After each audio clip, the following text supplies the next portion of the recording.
प्राचीन काल में जब भगवान बुद्ध अपने शिष्यों के साथ विभिन्न गांवों में भ्रमण कर रहे थे, तब वे एक ऐसे गांव पहुंचे जो अपनी बुरी आदतों और विलासिता के लिए कुख्यात था।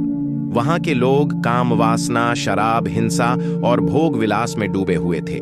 बुद्ध के शिष्य आश्चर्यचकित थे कि ऐसी जगह जाकर क्या लाभ होगा, परंतु बुद्ध ने कहा कि अंधकार में ही दीपक की सबसे अधिक आवश्यकता होती है।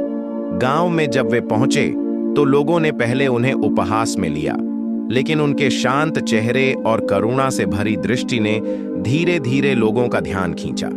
उन्हीं में से एक युवक, जो बाहरी रूप से ऐश्वर्य और भोग से भरा जीवन जीता था पर अंदर से बेहद अशांत था, बुद्ध के चरणों में आया और बोला, भगवन, मेरे पास सब कुछ है, धन, स्त्रियां, सुख, लेकिन मेरा मन हमेशा बेचैन रहता है।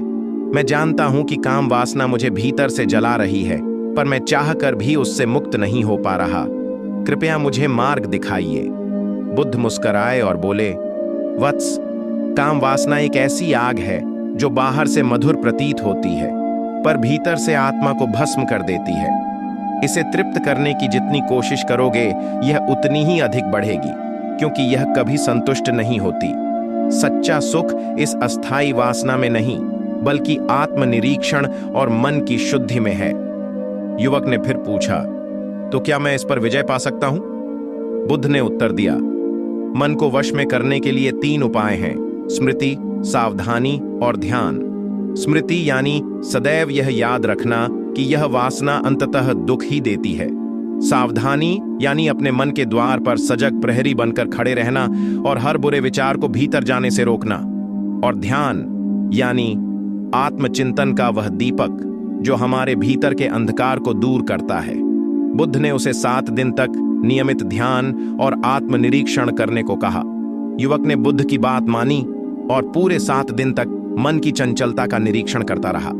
7 दिन बाद जब वह वापस आया तो उसका चेहरा शांत, प्रसन्न और संतुलित था। उसने कहा, भगवन, अब मुझे पहली बार भीतर की शांति का अनुभव हुआ है। काम वासना एक मृग तृष्णा है जो दिखती तो सुखद है पर वास्तव में दुख का कारण है।